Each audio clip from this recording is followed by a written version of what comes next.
One day, a little old and very cute couple walked into their local fast food restaurant. The little old man walked up to the counter and ordered their food. He brought back to their table a hamburger, fries, and a drink. Carefully, he sliced the hamburger in half, and he took the fries and divided them into two small piles. He took a sip of his drink, passed it to his wife. She took a sip of the drink, passed it back to him. Now, a younger man at a nearby table was observing the couple, and he began to feel sorry for them. He walked up to them and he asked if he could buy them another meal. And the old man politely declined, saying that they shared everything. The old man began to eat his food, and his wife just sat there, not eating. Well, the young man continued to watch this couple, and he felt like he needed to do something to help them. As the old man finished his half of the burger and the fries, the old woman still wasn't eating. The young man approached them, and he asked, "Ma'am, why aren't you eating?" The old lady looked up at him, pointed at her husband, and politely told the young man, "I'm waiting on the teeth."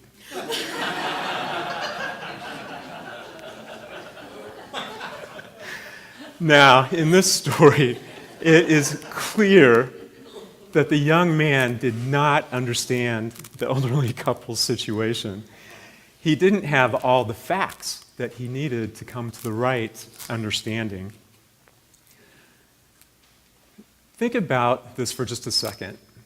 The capacity of today's smartphones and tablets is anywhere from 16 gigabytes to 64 gigabytes unless you add storage to it. Scientists estimate that the capacity of our brains to hold information and facts is upwards of 1 million gigabytes. For all intents and purposes, that's 1 million times more than what your smartphone or tablet can hold. But it's not just the fact that it can hold this information. Our minds have this incredible ability to take the facts in and to make connections between them and relationships. Without that capacity, that information, it would just be jumbled information. It would be useless. This capacity that we have, this is our power of understanding. Understanding works in the spiritual realm as well, but we're going to talk about intellectual understanding first. Charles Fillmore, the co-founder of Unity, as you know because you guys have been deep in the study of this for the last several weeks, identified 12 powers of our minds. And of course, understanding is one of them.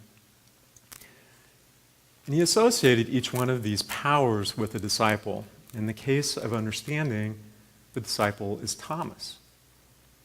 Now, Thomas has a bad reputation.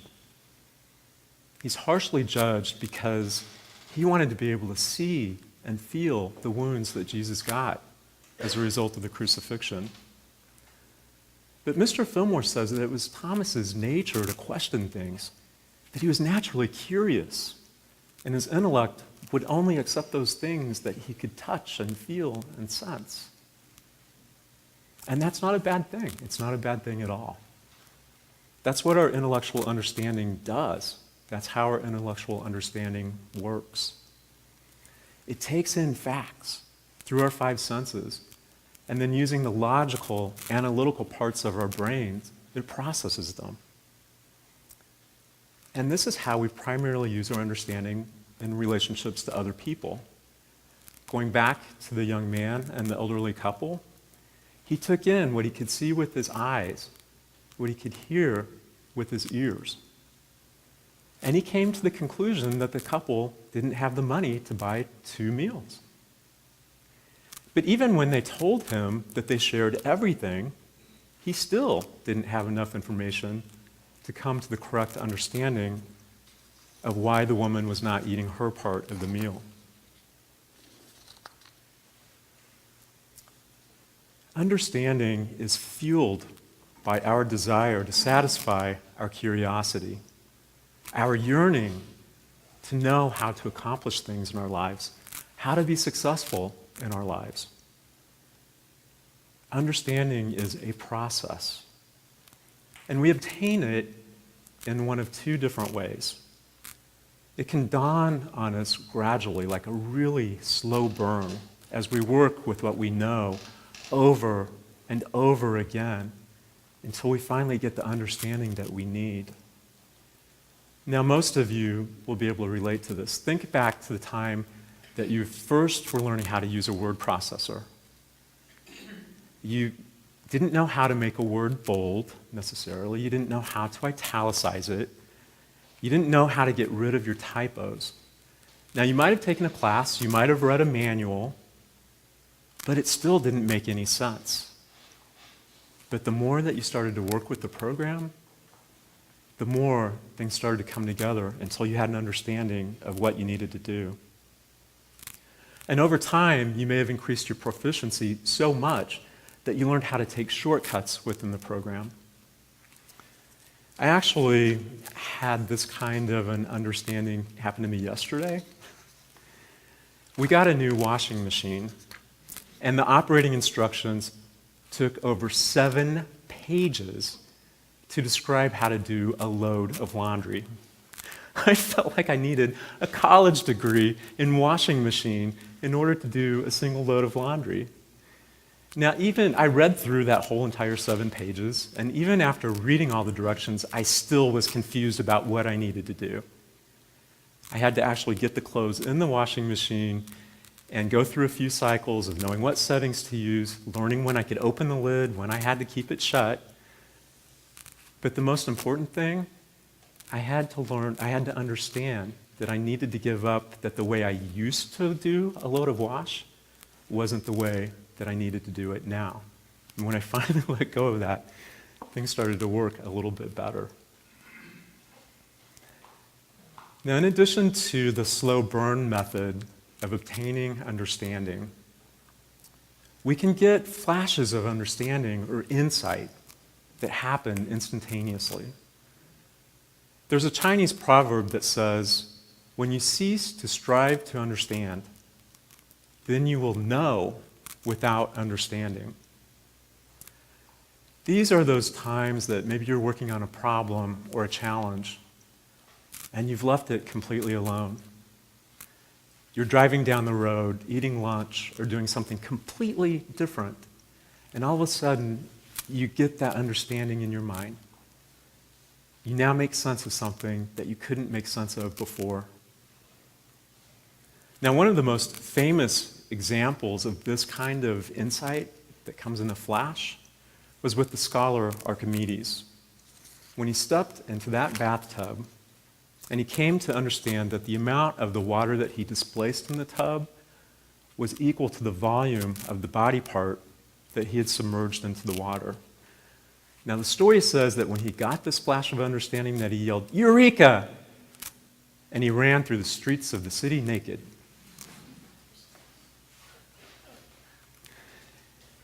Our intellectual understanding, it's subject to change. The more information that we obtain, and the more that we come to the right conclusions, the more deeply we can say that we understand that subject, another person, or maybe even ourselves. More than likely, though, at some point in time, your understanding is going to broaden and deepen.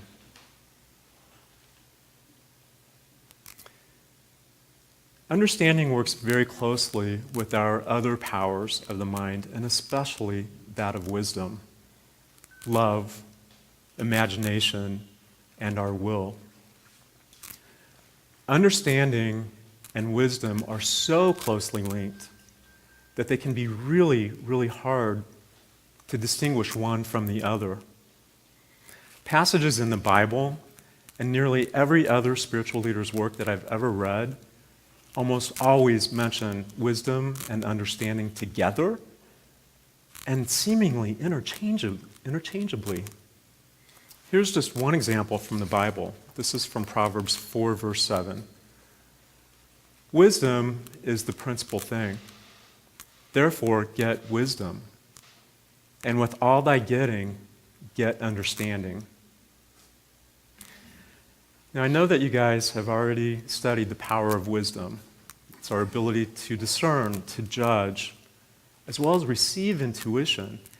And that's where it gets a little fuzzy for me, because receiving intuition and getting flashes of insight that we get through understanding, that almost sounds like the same thing to me. But really, when we use wisdom, we are applying what we know. We're applying what we understand. So after working with these two powers for a while, I've come to the understanding that wisdom is more of the what you're going to do. It's more of the what we're going to do. In other words, what are the actions that we're going to take based on the understanding that we have? Understanding is the why we're going to do the what. Understanding informs wisdom. But you know what?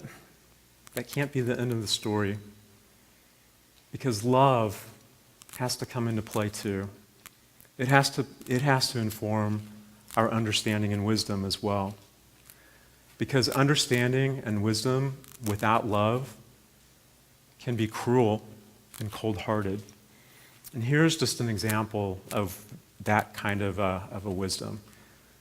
Say an employee has done something that they shouldn't have. So the boss comes in and harshly reprimands that employee in front of the entire team. Now the boss understands that something has to be done to remedy the situation. But in this example, the outcome is probably not going to be too effective. But when love comes into play and informs wisdom and understanding, then the boss would know to take the employee aside, talk one-on-one, point out what the problem is, give the necessary corrective action, and if they're really operating with these principles, let the employee know what they're doing well. Understanding and love in this context inform wisdom. Wisdom determines the what to do, but we still have a little more work to do. You're going to talk about the power of will next week. Will is what carries out our actions. But of course, there is a catch. We only will to do what it is that we genuinely and truly understand in our consciousness. Now here's a very classic example. You all have heard stuff like this before. You know and understand intellectually that when you eat well and you exercise, that it leads to higher quality of life. But unless you really have that understanding deeply rooted in your consciousness and you've taken it to heart, so you know what you're going to do through wisdom, it can be undone through the power of imagination. So you're eating dinner, you're at a restaurant, let's say, and you've ordered a very healthy meal. You've enjoyed it. And then the waitress comes and sets something down on the table. You look at it, and it's the dessert menu. And you see on that dessert menu your favorite flavor of ice cream. Now your imagination kicks in, and you can taste the strawberry or the chocolate or whatever. You feel the coldness of it on your tongue. She comes back to the table. You are ordering that ice cream, and you are eating it.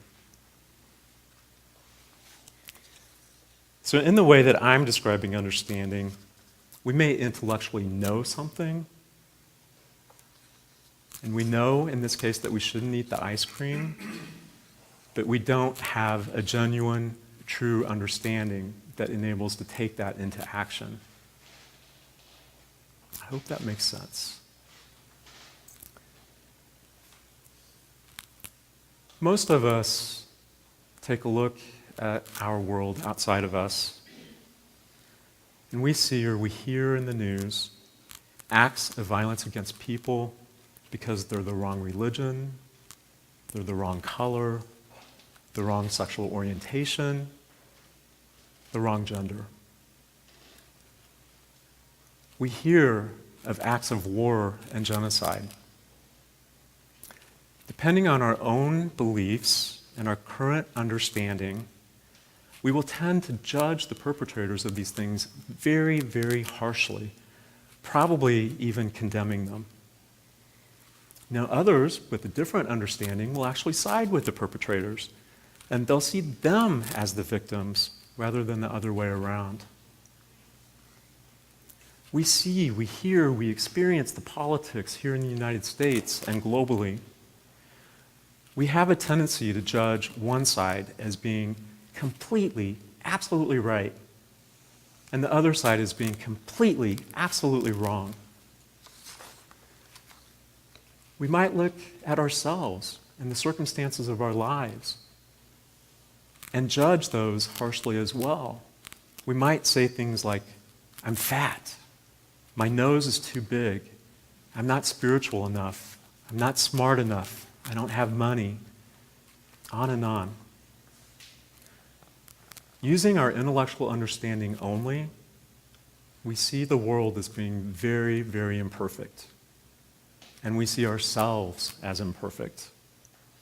Perhaps that's what inspired the quote, "No one is perfect. That is why understanding is so important."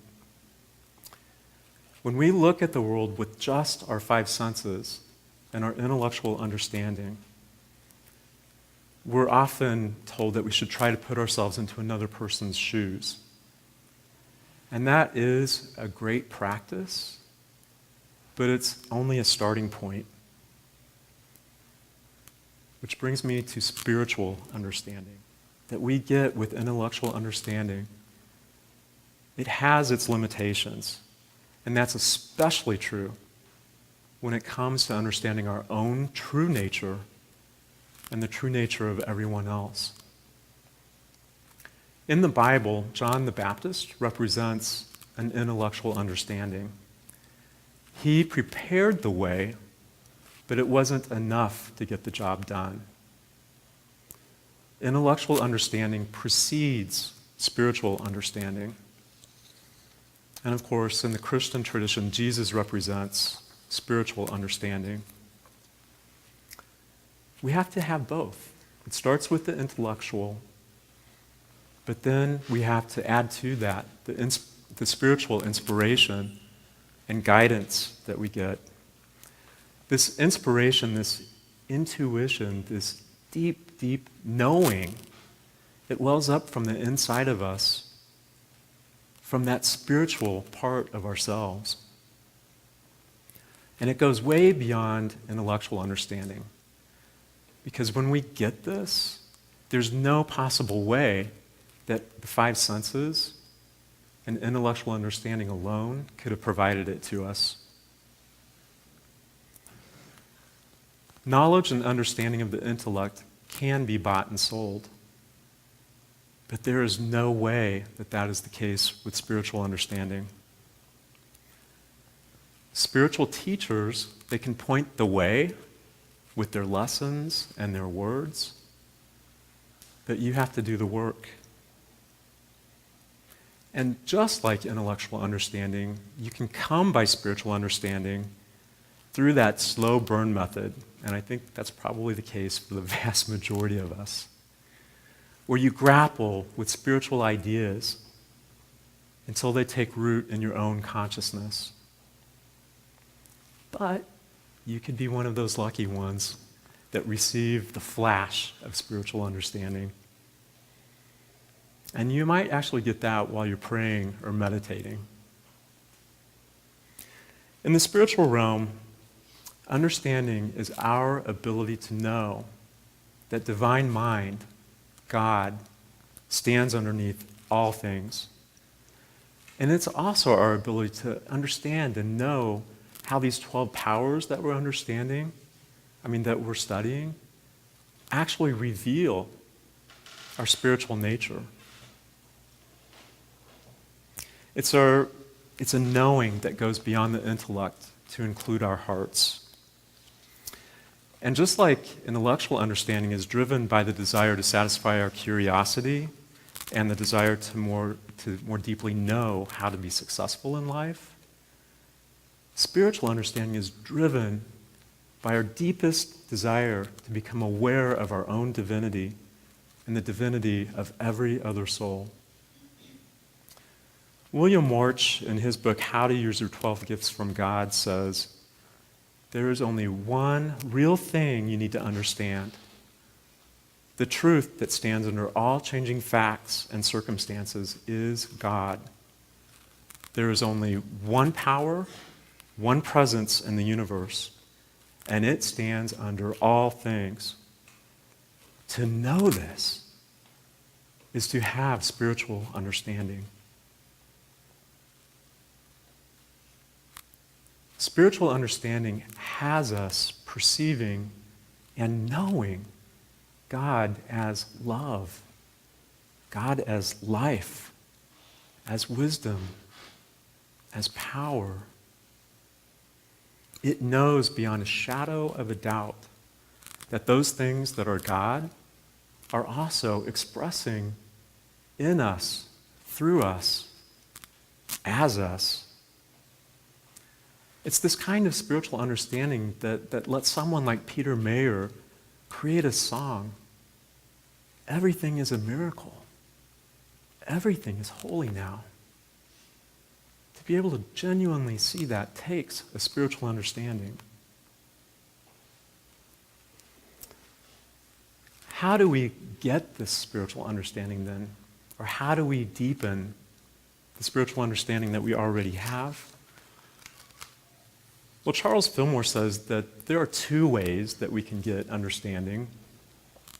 The first is to allow our inner guidance from our highest self to guide what we do. The second is from blindly moving through life and learning from the hard experience.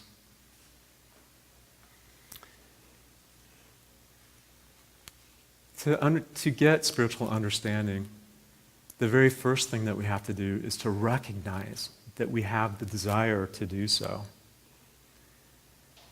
And then we also have to know that Christ consciousness, nirvana, an understanding of our own divinity, that only comes when we desire that more than we desire things in the physical world. Now, what this means is that we give up our attachment to things in the physical world. It's absolutely okay to have things, even really nice things, but we have to give up our attachment to them. Emily Cady, in her classic book, Lessons in Truth, says that understanding is a spiritual birth. It's a revelation of God within the heart of every person. We get this idea intellectually pretty easily, and I know that you do because you wouldn't be here otherwise. But to have a true spiritual understanding of it, one of the things that we can do is meditate on this idea in the silence, where we connect with our deepest self. Another way that we can practice spiritual understanding is to take what we already have, what we already understand, and use it in service to others. And that's one of the values that you guys have.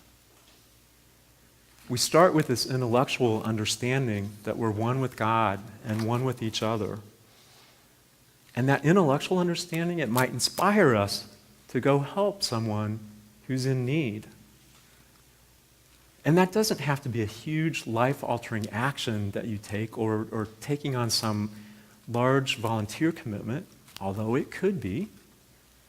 It could just be as simple as saying hello to a stranger on the street, holding the door open for someone whose arms are full, offering a smile to someone who really looks like they're having a bad day, and they could just really use a smile. That connection with another being. When we do things like this, if we're open to it, we begin to see the divine in the people that we're serving.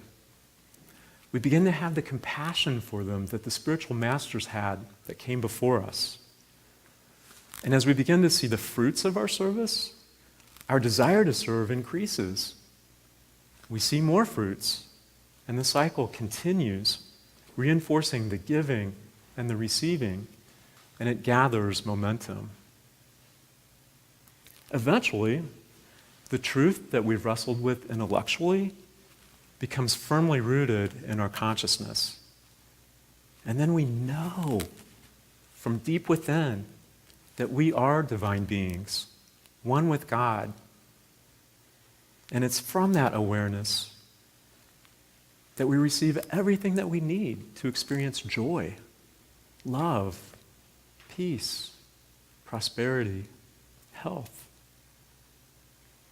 We have the spiritual understanding, and we know we have it because we live from it.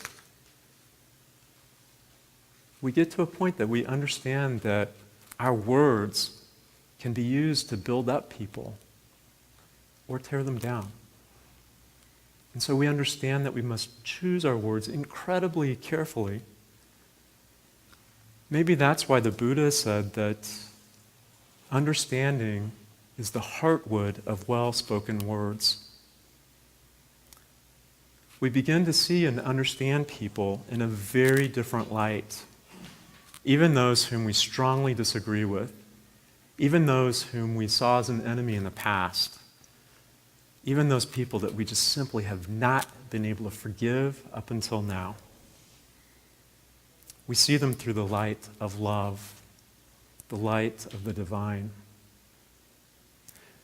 Eventually, we get to the point where we can see that when we catch ourselves judging another person negatively, we actually see that there's something within our own selves that we're judging. And that's partly why Jesus said, "Do not judge and you will not be judged."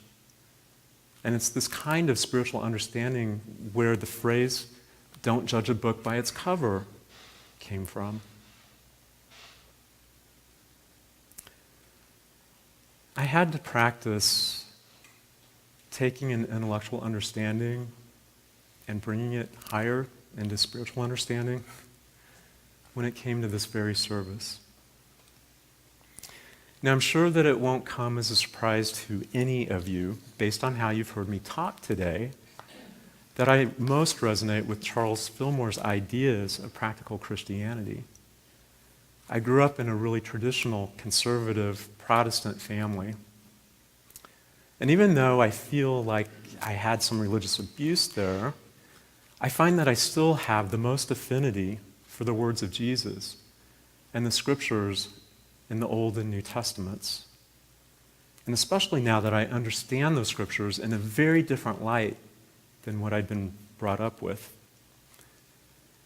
And while I have respect for and an intellectual understanding that the world's major religions pretty much teach the same things at their deepest core, I have very little interest in going down those paths. So the idea of an interspiritual service left me disinterested at best and very judgmental at worst. But I wanted to support Reverend Nian.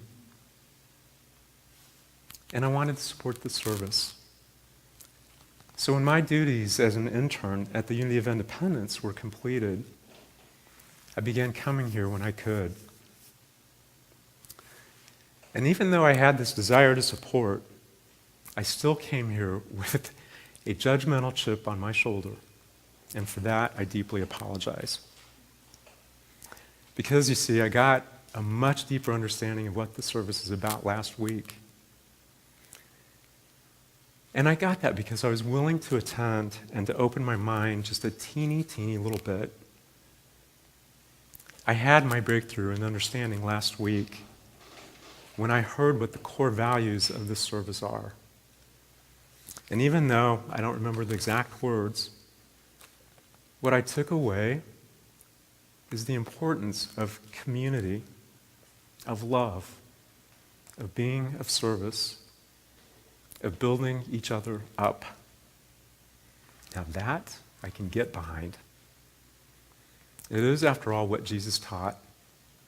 It's what Charles Fillmore taught. And from what I know of the Buddha and other spiritual masters, it's what they taught as well. Eventually, we deepen and we broaden our spiritual understanding enough that we discover our own perfection and we discover the perfection of everyone else. Like Archimedes in the bathtub, we have our own spiritual eureka moment. I'm going to leave you with these questions. If you deepened your own spiritual understanding to the point that you had your own spiritual eureka, would you treat yourself differently? Would you treat your spouse, your family, people you love, would you treat them differently? Would you do anything differently in your own community? What would it look like if even just 15% of the world's population truly understood how deeply connected we are to each other and to the planet, let alone if they deeply understood spiritually that we're all one? We'll now prepare for our time of meditation.